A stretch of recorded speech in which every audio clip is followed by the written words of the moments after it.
सभी पत्रकार बंधुओं, छायाकार बंधुओं, इलेक्ट्रॉनिक्स मीडिया के सभी साथियों का हार्दिक स्वागत है। आज देश के यशस्वी प्रधानमंत्री नरेंद्र मोदी जी का जन्मदिन।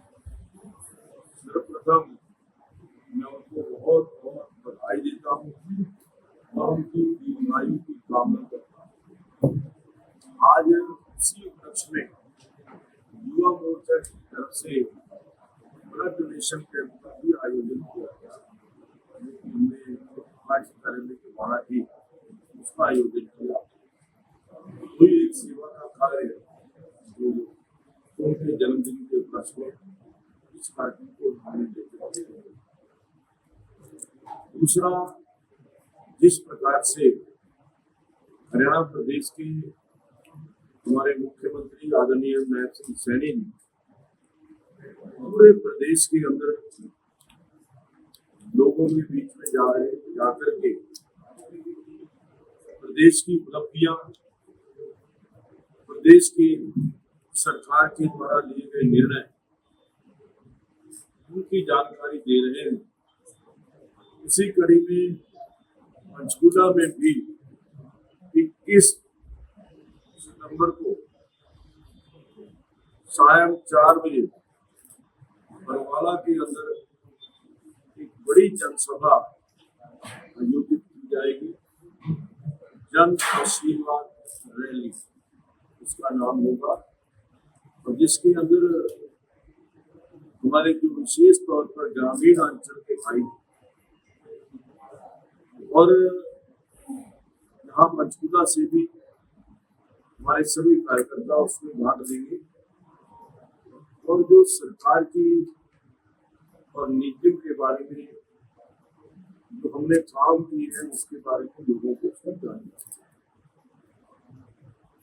इसके अलावा मैं समझता हूँ कि जो हमारा हमने पिछले इसी समाज को संडे को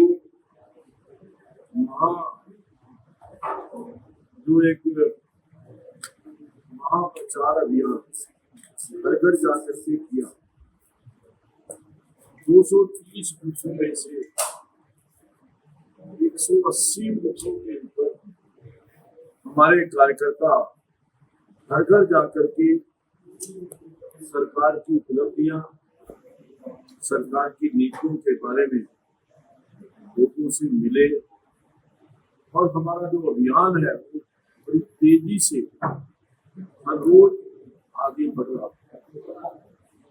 तो इस अभियान को और ज्यादा अधिक तेज करने के लिए निरंतर पार्टी के सभी कार्यकर्ता लगे हुए हैं और जिस प्रकार का वातावरण पंचकूला के अंदर दिखाई दे रहा है, जिस प्रकार का जोश कार्यकर्ताओं में दिख रहा है, जिस प्रकार का उत्साह आम लोगों के अंदर देखने को मिल रहा है, भारतीय जनता पार्टी हैट्रिक लगाएगी और तीसरी बार यहाँ से भारतीय जनता पार्टी जीत करके हरियाणा में तीसरी बार सरकार बनने जा रही है, उसमें अपनी भागीदारी शामिल करेगी। इसके अलावा एक मैं विशेष तौर पर आपसे कहना चाहूँगा, हमारे विपक्ष के भाई चंद्रमोहन जी ने एक बात कही है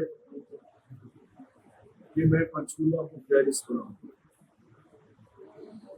आपको याद होगा जो पुराने पत्रकार यहाँ बैठे हैं, जब पहली बार पंचकूला से चंद्रमोहन जी विधानसभा का चुनाव लड़े थे, उस टाइम भी उन्होंने कहा था कि मैं पंचकूला को पेरिस बनाऊंगा। पंचकूला की जनता ने उनको 4 बार विधायक यहाँ से 18 साल तक लगातार यहाँ से विधायक,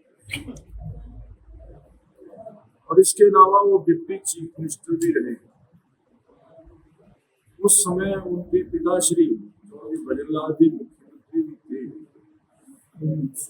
अगर उस समय वो पंचकूला को पेरिस नहीं बना पाए तो केवल 5 साल के अंदर पंचकूला को पेरिस किस तरीके से बनाएंगे वो जनता को इसकी जानकारी जरूर है। एक बात और उन्होंने कही है कि मुझे चुनकर के भेजिए, मैं 48 घंटे के अंदर नशा बंद कर, नशे को खत्म कर दूं। उसकी क्या योजना मुझे बननी है, किस प्रकार से 48 घंटे के अंदर नशाबंदी हो जाएगी, नशा बिल्कुल समाप्त हो जाएगा, ये प्रश्न मैं आपके माध्यम से उनसे पूछा। आपका प्रश्न हो, मैंने तो बस इतना ही आपसे निवेदन करना, आपका प्रश्न हो तो आप होगा। लेकिन हमारे यहाँ हमने भी एक संकल्प तैयार हुआ है, उस संकल्प को भी हम कुछ ही दिनों के अंदर अच्छा, कहीं ऐसा तो नहीं है कि कांग्रेस का इंतजार बीजेपी का मैनिफेस्टो आएगा? मैनिफेस्टो जारी कर सकते हैं बीजेपी। कांग्रेस का मैनिफेस्टो तो ये है दलितों का शोषण, दलितों के ऊपर अत्याचार, दलितों का उत्पीड़न और आरक्षण खत्म करने की बात, ये उनका मैनिफेस्टो ही है। उन्होंने जो आदरणीय राहुल गांधी जी मैनिफेस्टो के अंदर लेकर के आए, कांग्रेस पार्टी ला सकती है, कह सकती है कि हम आरक्षण खत्म करेंगे, लेकिन हमारे यशस्वी प्रधानमंत्री नरेंद्र मोदी जी ने बार बार कहा है कि जब तक सांस है कोई आरक्षण खत्म करने की बात कह नहीं सकता, आरक्षण खत्म करने की बात कर।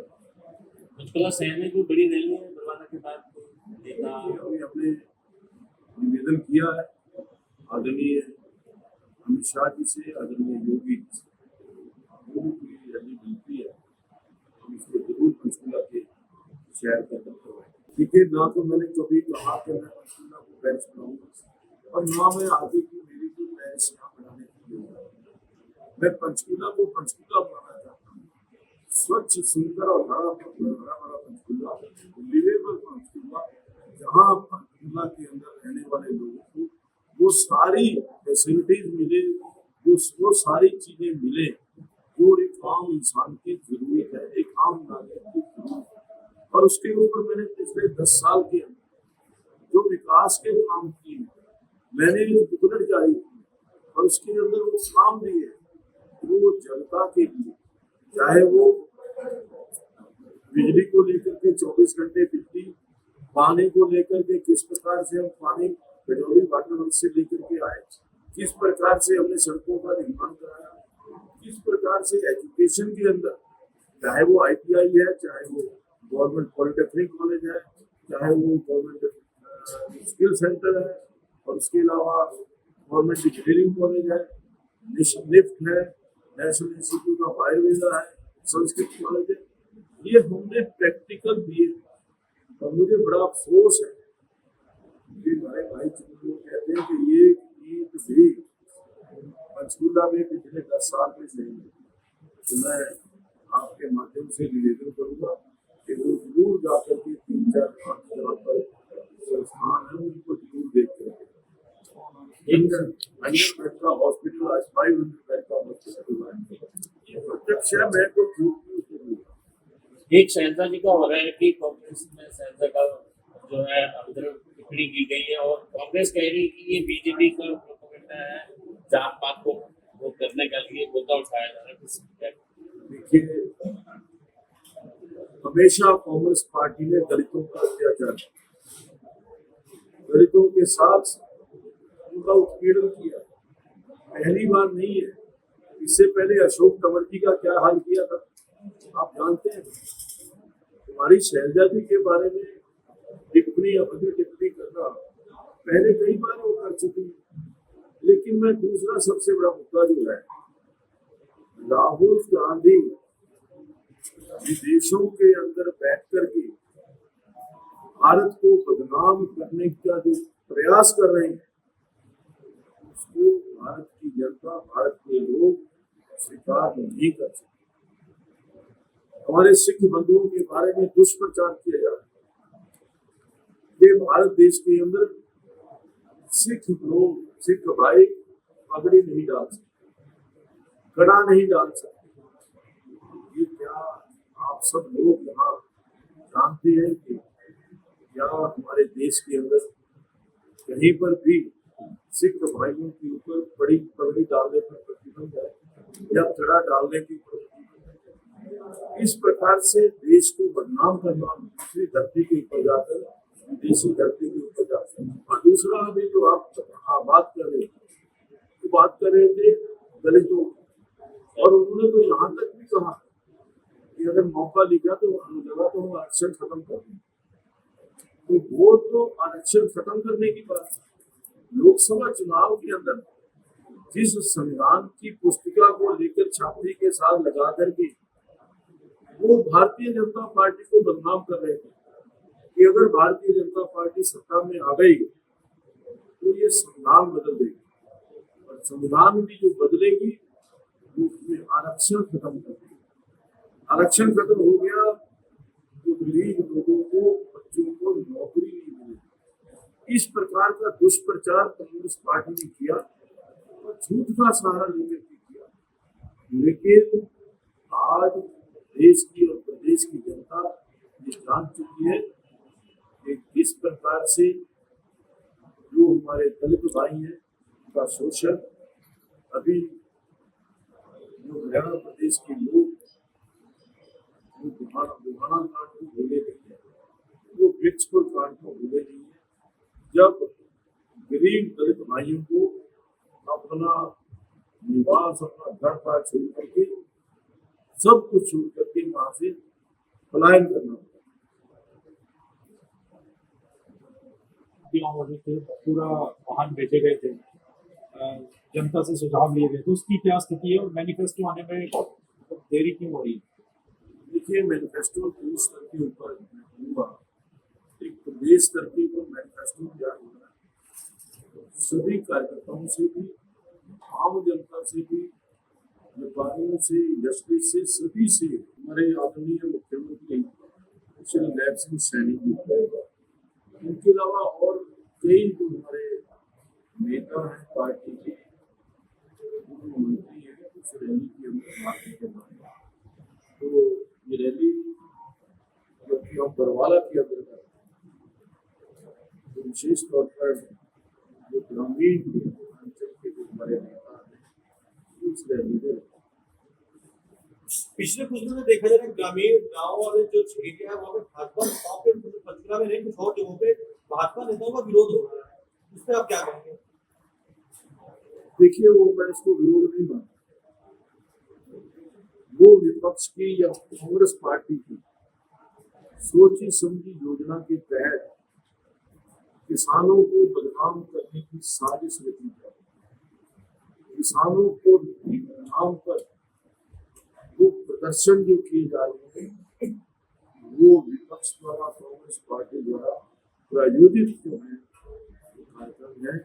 लेकिन किसानों को इस प्रकार से बदनाम करना, किसानों के नाम पर राजनीति करना, ये उचित नहीं है। हमारा किसान विशेष तौर पर 24 फसलों का एमएसपी के पर खरीद करना किसी भी प्रदेश के अंदर नहीं है, सिर्फ हरियाणा प्रदेश। 10 साल के अंदर जितना मुआवजा, फसलों का मुआवजा हमारी सरकार ने दिया वो उन्होंने पिछले 45 साल के अंदर दिया, जो लगभग सामने आया, फिगर सामने आई है 1500 करोड़ रुपया उन्होंने 40-45 साल के अंदर किसानों को मुआवजा दिया। 2 रुपए के चेक और 5 रुपए के चेक दिए जाते हैं। आज हमारी सरकार ने 10 साल के अंदर 10,500 करोड़ रुपए का मुआवजा, जो खराबे का मुआवजा है, वो किसानों को दिया। तो वो किस प्रकार से किसानों के हितैषी हो सकते हैं? आज किसानों को बदनाम किया गया है जानबूझ करके, किसानों के नाम पर राजनीति की जा रही है। किसान हमारा शांति प्रिय है, वो मेहनत और मजदूरी करके अपनी फसल उगाता है, फसल को पालता है और उसका जो पैसा है उसको आज किसानों को 24 घंटे के अंदर पैसा जो है उनके खाते के अंदर जाता है। पहले उनकी पेमेंट जो थी आरबी के पास जाती है, आज किसानों के सीधे खाते के अंदर जाती है। तो ये कहना कि किसान जो है भारतीय जनता पार्टी विरोधी है, ये उचित नहीं है। तो केवल किसानों को बदनाम करने के लिए कुछ लोग ये साजिशें रच रहे हैं। लेकिन फिर साहब जो प्रोटेस्ट हो रहे हैं उसमें किसान यूनियन के जितने किसान आ रहे हैं झंडे लेकर आ रहे हैं, अपने अपने अपने जो संगठन है उनका वो नाम लेकर प्रोटेस्ट कर रहे हैं। जैसे अम्बाला में देखा कि साहब का विरोध हुआ तो वहाँ खुलकर किसान संगठन वहाँ पे मौजूद थे। आप कह रहे हैं कि साजिश है? मैंने कहा ना कुछ किसान, सारे किसान तो उसके इन्वॉल्व नहीं है।